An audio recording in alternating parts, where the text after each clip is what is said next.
So one of the reasons I see so many fitness coaches in particular, they get stuck 10 to 12 to 15K a month. They don't have either enough pain or a strong enough why to really push them. We have to be very careful. And the reason I notice this is because this is exactly what I did in my business. Hitting more money is not going to make me feel better. Like, I thought that it was the money thing that was going to make me feel better, right? Because if we don't know what it's going to serve, then it's just a more and like literally an ego dick swinging contest that we're trying to make more money, right? If you're an online coach who's in a position you struggle with this, and that's what I see so many people struggle with, it's feeling overwhelmed, uncertain, and almost beaten up by the game of running an online business. Today, I'm joined by Gavin Mchale, who's our millionaire mindset coach on 7-figure scaling systems. Gavin is a genius when it comes to unlocking your potential and really understanding yourself and removing limiting beliefs that you put in front of yourself in your own mind. So today we're going to run through some things that are really going to help you in terms of removing the feeling of overwhelm and making you understand that this is normal. So thank you for your time, Gavin. Genius. Wow. Why? That Oh yeah, I I'd take that. I'd say it's praise. fair. Yeah, You have an ability for people to change their psychology very quickly. Yes, I appreciate that, and I will take genius at any time. I'll always take that feedback. But thank you. Yeah, I think this is much needed right now when there is a lot that can overwhelm us, a lot that can make us anxious. And I think we had talked about, we want to really dive into like what happens when it's not going great or when things don't go as planned. And I hope we can really help some people here. 100%. What would be, so if you're someone listening to this, what would be the first thing you would do if you're in a position you like almost, I think you wake up and you feel overwhelmed, which I think is a common position sometimes people feel, and it's almost like they want to like hide under the duvet, if that makes sense. Yeah, 100%. It's like, oh, another day of this, right? Like, and I know, we talk about it in our group, right? Like another day of all these expectations where I have to get on sales calls, and that's high pressure for me. And I have to, deliver my coaching program, and I have to send DMs. I have to create content. I don't know what to create, right? Like this is a ridiculous amount of expectation that is put on us. But here's the thing, and this is what I want people to recognize when they're, trying to hide under the duvet. We all chose this, right? And if you want to at any moment, and there's nothing wrong with this, you can choose to not do it anymore too, right? Like, I know that we've seen people who have decided like, you know what, I'm going to go back. I'm going to, go work for someone. That's what's best for me. And that's totally fine if that's what aligns with what you want. But I think this radical responsibility and this recognition that, I have chosen this and there's a reason why I'm doing this. I think that gives us a lot of freedom. I think it gives us like a lot of like peace, because we're like, you know what? This is something that I want to do. And when we think of this kind of like takes us down the rabbit hole of allowing us to like reconnect with our why. Like, why am I doing this? Why am I working my ass off and putting all these crazy expectations on myself and doing all this stuff? Because when we can reconnect to why we're doing it, everything does get easier.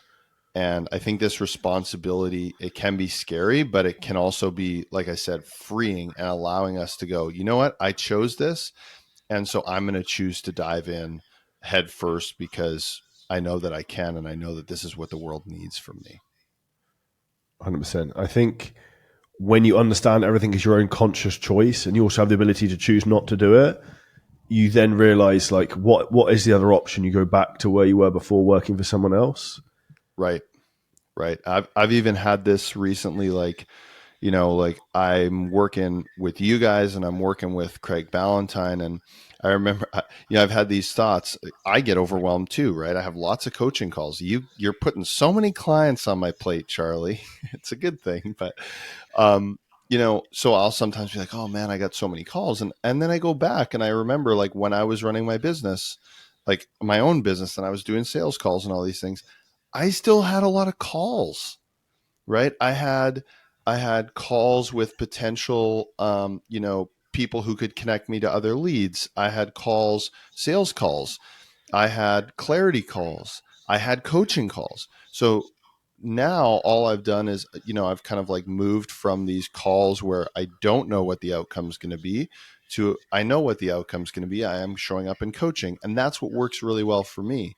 And so when we do compare the like quote unquote going back to the other way, we probably realize like, oh, like this is pretty similar, and this is this is a step in the right direction. And if it doesn't feel like a step in the right direction, what is the alternative?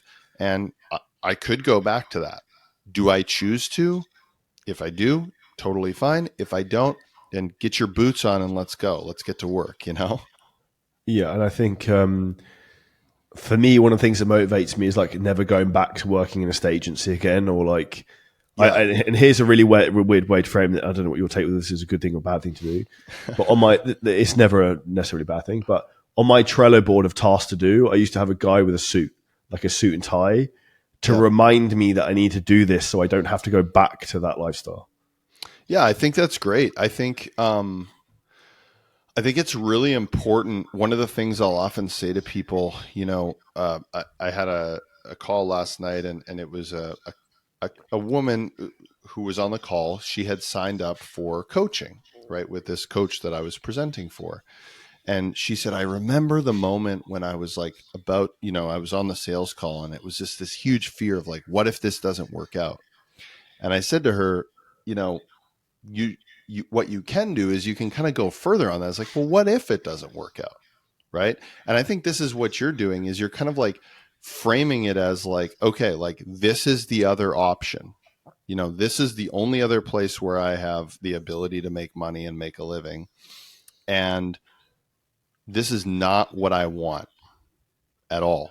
So what we're doing, you can put your if you were a teacher, if you were, had to work in a suit, um, or maybe if you just don't want to have to clock in and clock out, like putting that there to remind you, you and I have talked a lot about reminders, right? Those reminders to remind our subconscious brain um, what we don't want and what we do want. And in fact, this is something we could dive into a little bit.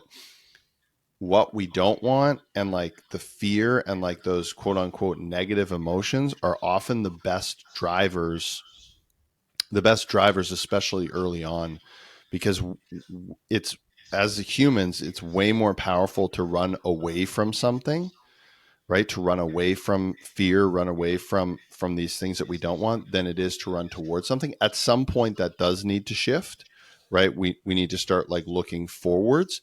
But as long as it's continuing to drive, say you, for example, to be moving away from that other thing, and as long as it's not like exhausting you and burning you out, and it continues to empower you to push harder, then that is a very powerful way to adjust our behavior and to remind us of the importance of the work we're doing, regardless of how hard it might be in the moment. 100%. I think the more you can frame that, I think the easier it becomes. I think for me, one of the things I've started to do actually from the John D. Martini Yeah. event I went to, he talks about like, imagine it was a complete polar opposite. So like you mentioned about you're too busy. Imagine if Hmm. you had no coaching calls. It's a worse scenario, right? Yeah. Think about like the polar opposite all the time, and then you're like, that would actually be a much worse problem. Yeah. Like, and this reminds me of the Netflix documentary that Jonah Hill did on his therapist named Phil Stutz. And Phil Stutz talks about, one of his theories is like, you're always going to have problems and you're always going to be expected to work hard. Like if you want to have success, those two things are just always going to be there. And I think I had this mistake in my psyche that a lot of us have, that like at some point it's just going to be easy and I'm going to be done. And like I that was such a false thing to fall into, because like in reality, like the only time that we're like done is when they put us in the ground, right? And I think especially people like me and you and people listening is like, I'd be freaking bored, right? Like I'd be so Fact. bored if if I just put my feet up on my desk and leaned back. I'd probably do that for 15 minutes. I'd be like, okay, what's next? I got to do something, right? But we're all chasing this thing that we think it's going to be easier. So to John DeMartini's point is like, well, if there's always going to be problems, and if I'm always going to have to work hard, can I choose better problems, and can I choose the hard work that I want to do? And And actually, I have a really funny example of better problems that if you're open to me sharing, like from go like a for it. billionaire. So one of my clients, he owns a couple businesses, and the guy who funds the businesses is like this multi-billionaire. And he was in Texas, doing work with his business partner, and they met up with this guy who funds them, and he showed them this video, and it's like an illegal. He's not even supposed to have this video camera in his. He has it in his hangar. So in his hangar where his private jet is, and he has this video camera, and he's like, guys, check out this video. And I guess what happened was something randomly flipped the like fire extinguisher, you know, switch, and this like foam, I guess in the hangar, they like release this foam to like stop the fire from spreading. It's not water, it's like this foam. And like literally within 5 minutes, the foam filled up the entire hangar. And this foam is incredibly corrosive to jets, to planes, and completely ruined his private jet. And so his quote unquote problem, right? We talk about this as like, oh, first world problems, haha. But you and I would both love to have this problem. His problem is that he has to go and figure out the insurance situation on this like jet that like, and it was a total like mistake. So like, who's going to be blamed for it? Who's going to actually pay for it? And then his insurance premiums are going to go up on his jet. And it's like, it's still a problem, right? But it's a problem that I think we would all love to have. Like, how do I manage all my money? How do I get insurance on this $1 million plane? Like we'll take that. A mutual friend, I'm going to tell you, Frank Demblanken, he sent me a photo, and his indoor swimming pool was leaking through into his gym, and I was like, and he sent me, this is going to cost me a lot of money. I was like, that's the most first world problem message you've ever sent me. Right. And but it's a problem, right? So we're That's a always good going to problem. have problems. So why not? And I think Craig's really good at this. Why not have better problems? Like, let's pursue, instead of thinking we're going to have no problems at some point, let's pursue better problems, right? Instead of like, how am I ever going to get people to sign up for my program? Can we pursue the problem of I have too many people in my program and I need to make sure that I can support them, right? Still a problem, but a much better problem to have. And I think one of the things you mentioned about problems is that I've really learned is that aligning your values to what you want in life will mean that the problems you have are the problems you actually want to deal with, and the problems that really matter to you, so that you're then actually motivated to go and like slay that dragon rather than stay under the duvet. And I'd say I've probably got more enthusiasm back in the last 12 months than I had the previous 12, because I feel I've really found my calling now, what I'm supposed to do with seven-figure scaling systems. Whereas with the fitness, I felt that, not that I was going through the motions, but I'd lost a bit of the fire for it, because I'd Yeah. probably changed as a person, and so has my values. Yeah, and you didn't really want to solve those problems anymore. And also you could have someone else solve those problems for you, and you could solve different problems. Right? I had the exact same thing when I was a personal trainer in fitness. I still remember I was in a personal training session with a client. I was bored to death. And I was like, I can't teach another deadlift. Like, I don't think I can do this, And it was just like, there's nothing wrong with teaching deadlifts. There's nothing wrong with coaching people online in terms of online fitness coaching. But I think you and I had just gotten to a point where we saw that there was something different, something that fit our values and where we wanted to go better. And we, just being the type of people we are, we wanted to pursue that. And that makes the other older problems, just boring. It's like, well, I've already solved those, so I want to get to the next problems. With the feelings of problems and overwhelm, I also think comes a lot of lack of confidence for a lot of people. Yeah. And for me, I've always actually, a lot of people wouldn't believe it, struggled with confidence and being very introverted, although I put on a good front. And for me, it's always been about stacking so many like, undeniable wins that I had to be confident because I could look back about all like what I've done. Like I like wearing expensive watches because if I'm having a moment, I like doubt myself. It's like you fucking got this. Like I Right. have like an award as soon as I go out of my office, like when the ClickFunnels to Common Club Awards, because it forces me to look at it every day to reinforce like what you've done.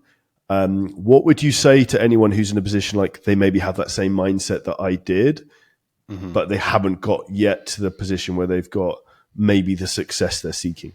Yeah, they don't have a Rolex or a Breitling to put on their wrist yet. We'll get you there. Don't worry. Charlie will get you there. Um, so I made a post on this recently, and I think it's a really powerful frame is insecurity, which, insecurity is essentially a lack of self-belief, lack of self-confidence. So let's just use the word because it works well here. Insecurity is really just another way of saying inexperience, right?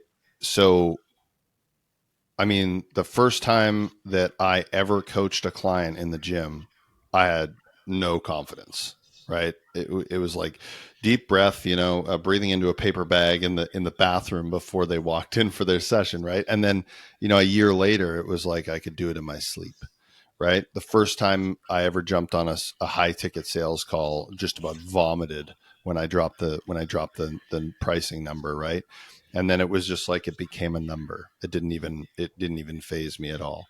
And so I think that, you know what you can do if you don't yet have the possibility to put these reminders up everywhere is you can get experience, you can take action. And Hormozy said it really well when he's like, we always think we need to take like the perfect action, right? We've got the North Star that we want, and we think we need to like take the action directly in line with that. But really, all we have to do is take any action at all that's even remotely in the right direction. Actually, it doesn't even really need to be because you'll still learn from it. So you take any action at all, you probably inevitably screw it up and fail. And then what that does is it gives you really good feedback so that you can make a shift. Maybe you make a 10-degree shift, maybe you make a 50-degree shift in terms of your direction, and then you take another action. And then you just continue to get closer and closer to on the line with where you want to go. And all the while you're gaining all this experience, right? I think a lot of times though, in that experience, we think that we have to be perfect inside that experience, but really it's the learning and the mistakes that give us the experience so that we can get better. And then we can get to the point where we're making more money, or we've got 100 personal training sessions under our belt, and then everything becomes easier because we can look back and go, look at all that leverage I have, look at all that I've done already. And I think, is there anything actually you do from an environmental point of view you recommend people do, like in their office setups or like houses, to try and like Yes. inspire more confidence? Like you've got a sign behind you that says "Believe" and a hat that's 11 out of 10. Like, Yeah. is there anything that you would recommend? Yeah, so I make sure that I can see that and that my clients can see that when I'm on calls, right? But I also have like right beside me, and this is a Frank Den Blanken trick. I have my 90-day goals right beside me, right? So my 90-day goals and the action items that are required are right in front of me. I review my longer term vision every single week, right? I like just allow myself to close my eyes and just kind of picture it. But then some of the stuff that we did with you, right, is like if you go back and listen to other episodes where I've done with Charlie, we talk about like limiting beliefs and changing your story. And once we get new affirmations, I am good enough, or I'm becoming better every day, and don't just make up these affirmations, like create them yourself. You can go back and listen to our other episodes. Um, once we get those, we want to put them everywhere because our subconscious brain does need repetition. And that's what you're doing with some of your stuff, right? So I think you put some of your affirmations on the bathroom mirror so that you made Yeah. sure you saw it every morning when you're like brushing your teeth.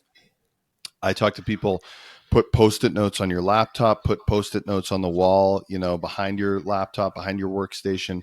Make sure that there's stuff everywhere that you can see that inspires you, that gets you excited, that also reminds you of the person you're working to become. Um, this is, okay, yeah, it's all hairy fairy and yay, we've got all these post-it notes, but it's scientifically driven. It's like our subconscious brain needs repetition, so we need to be seeing that constantly to kind of hammer it into our brains so that we can feel like, oh yeah, okay, yeah, there's that reminder, and it kind of like spurs us into taking action. 100% agree. And I think for me, the bathroom mirror photo statements really helps. And then I have one which is like a statement about the way I think, like my principles, and the other one's like I have like daily questions to ponder of like things to think about of like what am I doing today and why, Yeah. like how what did I do yesterday that I could have improved on, and what went well, like to try and like reflect and being critically thinking. Whereas I see a lot of people are very like autopilot. They go through the motions and they don't think in life. Yeah, and I think that's comfort, right? Autopilot is like another word for comfort. And look, hey, we're all trying to be more comfortable, but if you're not where you want to be, which, I mean, sorry to break it to you, but like we said, you're probably, if you're a high performer and an achiever, you're probably never going to be where you want to be. You're just, you're going to hit these milestones and then you're probably going to get the next milestone. But if you're not where you want to be, you need to force yourself to get uncomfortable because the place where you are is comfortable for your nervous system and for your brain. And the only way to allow yourself to get into this like other realm is to make yourself uncomfortable and create a new different reality that puts you in this new space, right? And so that could be something like Charlie said, critical thinking, constantly asking yourself questions, reiterating your affirmations. But it could also mean, things like um, brushing your teeth with your left hand, going through and doing things a little differently in the morning, like just tuning your brain and your nervous system into something different is so powerful in terms of allowing you to get comfortable being uncomfortable, which I think is really what we're talking about. One of the things to go inside with that, actually, I say about being comfortable is complacency. So one of the reasons I see so many fitness coaches in particular, they get stuck 10 to 12 to 15K a month. Totally. You're earning enough money, you're comfortable, you can have a nice lifestyle, whatever that means. Unless you live in Dubai, it's very expensive. Which is true. My living costs are more than that. Then like people don't push themselves further than that. For me, that's because they don't have either enough pain or a strong enough why Yep. to really push them to the next level after that, if that makes sense. Yeah, I've actually had this. I think this is a great place to go, Charlie, because I've had this conversation with a number of clients on our seven figure scaling system calls, right? So you nailed it, right? They're at 12K, maybe they touch 15K, they're doing well by most standards. And they're like, yeah, but like I want to hit 20K, like I should be hitting 20K, da da da da. And then I just stop them and they do their thing and then I stop them and I just like I'm like, okay, why? Why do you want to hit 20K? And they're like, well, it's like the next thing, right? And it's like we have to be very careful. And the reason I noticed this is because this is exactly what I did in my business. So it was like the first thing was I want to hit a 6-figure run rate, 83.33 a month. Let's do it. Let's do it. I hit it. And then I like told my girlfriend at the time, who's now my wife, and I'm like, hey, I hit 83.33 a month. She's like, yay, that's awesome. And then I went back and my life was totally the same, right? Like nothing changed. And then it was like, okay, well, then let's hit 10K, hit it. Nothing changed. 12K, 15K, nothing changed. 20K, nothing changed. And I was like, okay, hitting more money is not going to make me feel better. Like I thought that it was the money thing that was going to make me feel better, and I think a lot of us do. And this is kind of like the dream that we're sold is like when you hit 20K, you're going to feel better about yourself and all your insecurities will go away. And it's like, nope, not quite the case. So I'll say to people, okay, like you want to make 20K. What will that serve? Like when you do that, what will that serve? Right? Because if we don't know what it's going to serve, then it's just a more and like literally an ego dick swinging contest that we're trying to make more money, right? So it's like, okay, what will that serve? And then it's like, oh, well, I want to buy a house. Oh, okay. So this isn't just about trying to make 20K a month. This is about saving for a house for your family. That's so much more powerful than I want to hit 20K so that I can swing my dick on social media. I want to hit 20K so that I can start saving for this dream home for me, my partner, and my kids. Now, like, I don't know about you, Charlie, but like, I'm like a dog with a bone when I get that. It's like, let's go. Like, I will run through a brick wall to make that happen. I'm going to give an example. So I spoke to Harry Knights before this podcast, Right. who has joined the CEO Mastery Program, now our highest level program. And like, I was almost in tears on the call because he's going to retire his mum in a month's time. That's So incredible. at 24 years old, I was like, fuck me, dude. I was like, I'd do anything to see you succeed. And for me, that's someone who'll be phenomenally successful because of two things. One, he's a really strong why. And secondly, he has an abundance mindset that he's happy to like give money to his mum and help other people. Mm-hmm. And then intrinsically it'll come back. And I notice more with myself and my own behavior. And this is a question for you actually, that the more generous I am generally, or like giving or spending more money or just like abundant money with mindset, money just seems to fall in my lap suddenly when I do that. Well, money is energy, right? Like, I say this to a lot of people, like, what is money, right? Way back, it was a goat and wheat, right? And then we got these metal things that we exchanged, these coins, and then we got these pieces of paper that apparently mean something. Now it's just numbers on a screen, right? Like you put an extra zero in by accident, and you got a very different life, right? If the bank makes a mistake, but so really, like, money is not a real thing. It is a real concept, but it is not a real thing.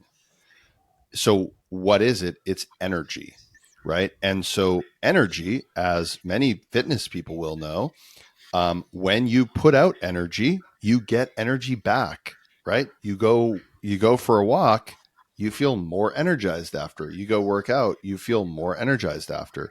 So money, just like that, needs to be always flowing. It needs to be moving. And when there's a like and I'm speaking to myself here, right? We have this thought that like, oh, I'm gonna make this money and then I'm gonna hoard it all away in like under my mattress, and then somehow I'm gonna have like all this money that like I just never touch, and like screw everybody, I'm just gonna keep all the money in the world. It's like, no, that's not how it works. Money is made to be spent. Like that's literally how it works. Is like money is made so that we can spend it or so that we can use it in a way that serves us, right? That may be spending, that may be moving to a savings account, that may be moving to a I want to buy a house account or I want to retire my mom account, but it's always moving. And the more that it's moving, the more likely that it is to move towards you as well as moving away from you, right? And so this is an abundance mindset that you're talking about is if I have this mindset that the pie is the same size and I only get my one slice, and then everyone who takes a slice takes away from the pie, well, guess what? That's what's going to happen. That's how you're going to view it. But if I have this belief that the more that I give away and the pie just keeps getting bigger and there's money, enough money for everyone, and the more that I give away, the more will come to me because the universe is going, hey, you're giving all this away. We want to give you more so that you can give more away and so that you can use more to serve you and serve the way that you want to live. that's why it's all dropping in your lap. And I think so many people are so scared of that because it's a scarcity mindset. It's scarce. It's not going to come again. I need to hold it. But as soon as you start giving it away, you start realizing that more of it comes. And then you go, oh, this is not a limited resource. It's actually an unlimited resource. The only thing limiting the resource of money is is our own mindset. 100%. I think, and what I noticed that where people make a big mistake is when they have that mindset, it comes across. They go on a sales call Oh yeah. and they choke up because all they're thinking about is the money rather than trying to help the other person. Yeah. And like all I always try and do is just embody the other person and like how can I help this person as much as possible, Mm-hmm. and then that will come across on the call rather than people get almost like commission breath where Oh yeah. they can just tell they're just trying to get the sale and you just push people away. Yeah, and commission breath to me, I had a client once way back say this and he nailed it. Commission breath to me is what can I take from you instead of what can I give you? Right? Commission breath of the used car salesman is what's the shittiest car that I can give to you for the most amount of money? Right? The used car Mm. salesman frame. But if we show up, we're service based businesses. Everyone listening is a service based business. And even if you have a product, you're somehow serving people, right? So it should be how can I provide you so much more value than what I'm asking for in return that you are going to feel like you're getting an absolute steal of a deal no matter what number I say. And if, and that starts, as you said, that starts by showing up in the sales call going, how can I leave this person better off than I found them? This has nothing to do with your bank account. This person is showing up in pain. They need your support. They need your help. It's your job to show up and to serve them in the best way you can and leave them better off than you found them. And even if they never pay you a dime, but you show up with that frame and you say, I will leave you better off than I found you, and you actually do that and you follow through on that, regardless of if they ever pay you a dime, you've changed their life. You've changed their life in 30 or 45 minutes, however long that call was. And damn it, you can be proud of that. Like, that's pretty amazing. Like, there's something to be said for that. And the funny part about that is, as you said, when you show up in that frame, more money comes to you. They want to pay you because you're actually giving. You're like, how can I give, give, give, give, give? And they're like, oh, well, if you're just going to keep giving, I want to pay you for that. It's just the way human psychology works. But it's this wild paradox that you have to let go of control of how you're going to get the money. And you just go, I'm just going to serve today. I'm just going to give today. And then what do you know? There it is, shows up in your experience. Well, it's the law of reciprocity, right? And I think that's Yeah. where I'm a big believer in value exchange. If you give enough value over a period of time, eventually someone's going to come and buy something from you. Or if you give enough value, they'll keep buying from you over and over and over again because they'll believe in you so much and you've helped them so much that they'll buy anything you want. And that's where people get a huge misunderstanding in terms of they think they need to have a massive audience to be really successful online with whatever Yeah. industry they're in. The reality is if you have like 500 people who love you, you'll never run out of money. Never, never. And this is something I've really, I really appreciate about since I've joined working with seven figure scaling systems is like, so a lot of times, and, a lot of fitness people live by this, especially since they moved online, is once I make the sale, I basically forget about the person. It's like, oh, you just get put into the system and you forget about them. But what's awesome that I've noticed within our business is that once they get in, it's like a whole new process starts again. And in fact, it's like now we got to deliver on this shit, right? Because we've asked them to put their money where their mouth is. They have, and now we got to deliver. And we're constantly talking about how can we deliver, who can we help, where can we send them, what coach can we put them with, how can we make sure that they fix this issue as quickly as possible. And here's what shows up. We're consistently enrolling new clients. You're now moving people into the highest level program because they're getting so much value already. And this is what happens when we focus on constantly, not just before they actually give us their credit card, but constantly giving more than we receive. And if you do that, like if you just embody that, I will give more than I ask for, like you said, you'll never be poor again. You'll never miss a meal again. Why do you think people don't understand that concept? It's a scarcity mindset. I think it's a scarcity mindset. It's like, um, I need to take all that I can get because it's limited, right? But it's not limited. Like we have this belief that money is limited. Guys, we saw this through COVID. They can print as much money as they want. It's not limited.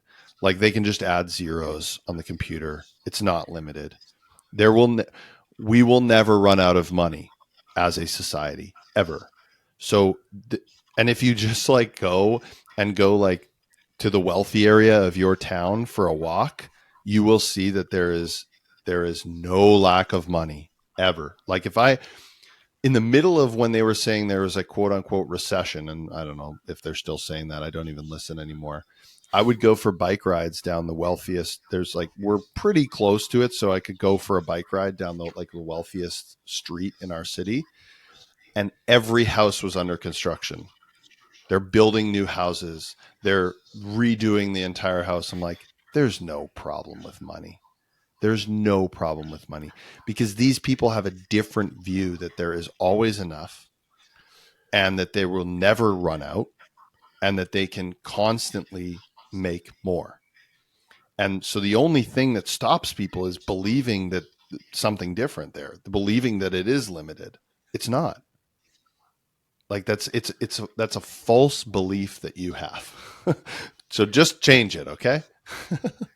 Well, there's no lack of resources in the world, but No, there's a lack of resourcefulness to go and get them. that's it. And I can say that with like Dubai marinas behind my computer screen and camera. I can see super yachts going past constantly. Right. That there is no shortage of wealth, and it's just breaking people's perceptions and limiting beliefs is like one of the huge things we do, and you're amazing at that. And that's one of the big things that we really crushed at the weekend at this event. Mm. And I think everyone has limiting beliefs at different levels and phases. And I have done some different experiences recently to like break my own ceiling in terms of me feeling like I'm worthy of the success I desire. And it'll be the same for everyone listening to this. They don't feel they're good enough to necessarily have or achieve what they want. And I think that just comes down to them they just getting out their own way almost.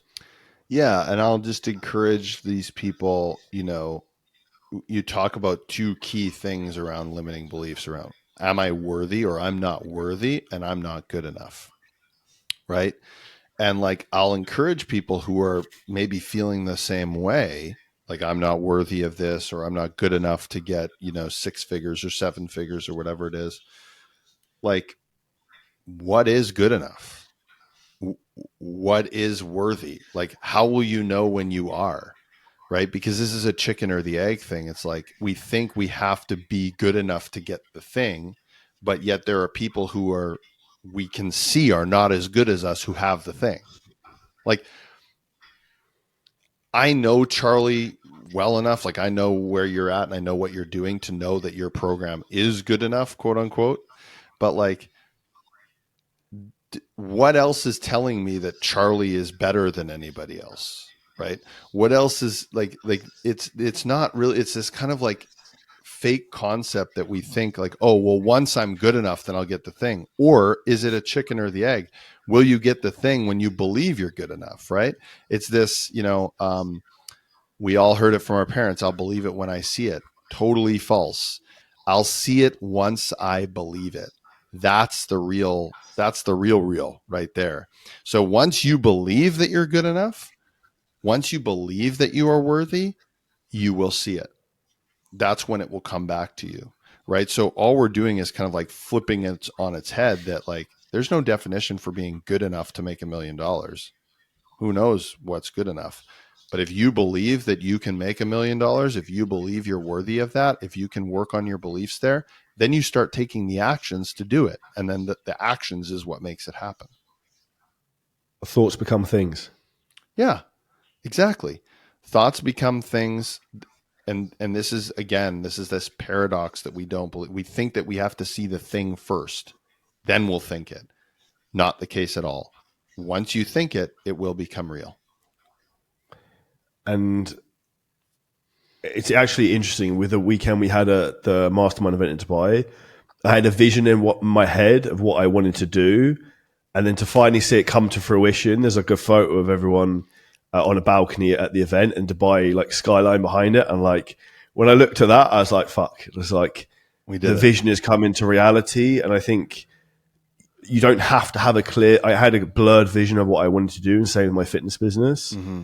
but I just took it day by day by day and just broke up and didn't overthink it. And like I planned the whole of 7-figure sailing systems in 15 minutes with pen and paper. Right. Like you don't have to have like this bulletproof business plan. You'll figure it out and course correct as you go. And I think that's why too many people don't see the success they want is they overanalyze and overthink themselves out of the game. Yeah, I've seen it firsthand. You followed the yellow brick road. We'll bring Wizard of Oz into this. You followed the yellow brick road and you just took the next indicated step, the next right action. Okay, this is the long-term kind of like blurry somewhat thing that I want to see.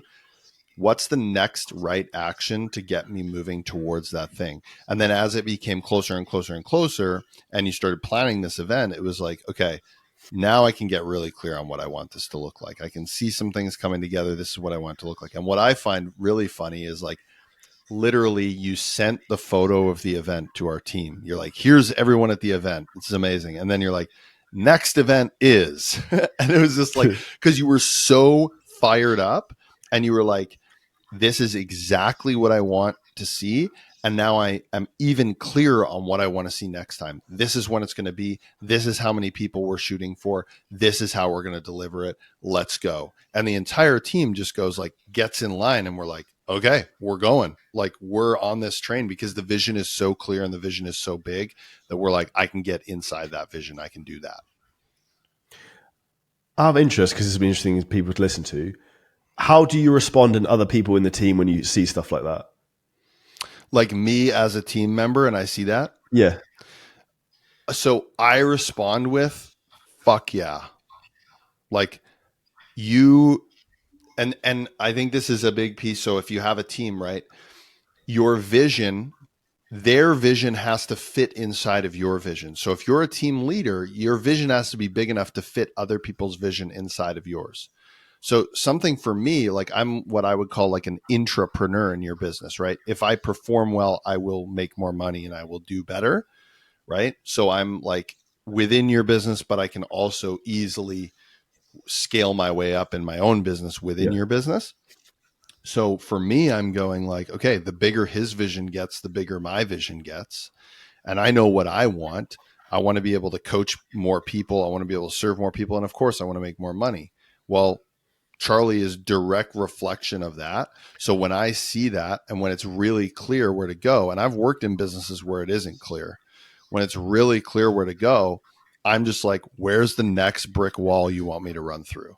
Because I'm fired up and like I can see it in you, and that's totally it rubs off on everybody else. And I mean, I'm sure you've seen it. Like there aren't too many people on the team right now.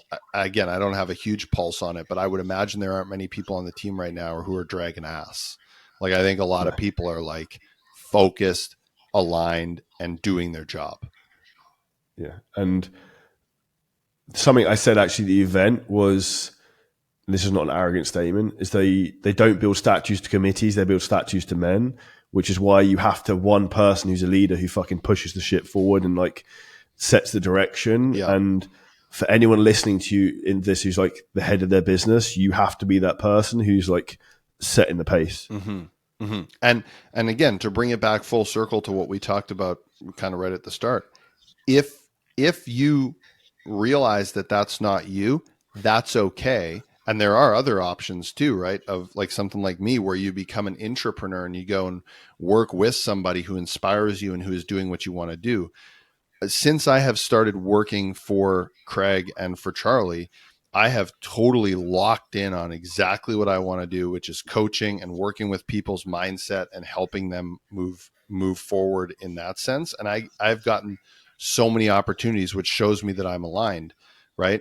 But if you're going to be the head of the business, right? If you're running your fitness business and you want to have a team under you, there is an expectation that you need to be that leader and you need to set the vision. And that vision needs to be big enough that other people can get inside of it as well. Which 100%. kudos to you, Charlie. Thank you. I appreciate it. Yeah. That's a good note to finish up on. So Yes. for anyone who would like to attend, we also spoke about our event this weekend. Our next event will be happening 9th and 10th of February in Dubai, most likely the Hilton, the Palm. We'll have details for that next week or so, so that'll be available everywhere. Do you guys enjoy the podcast? Make sure you subscribe, check us on the other episodes, leave us a 5-star review. Check out Gavin on Instagram. What's your Instagram, Gavin? At Gavin Mchale 1. And I'm also going to give you, we can drop in the show notes if that's cool, a YouTube link to money mindset visualization that you can do daily. It's like 9 minutes long. It's super easy. You can do it on a walk if you want. You don't have to have your eyes closed. We made it as accessible as possible to shift from scarcity into abundance. Awesome. We'll see you next episode, guys, and big thank you.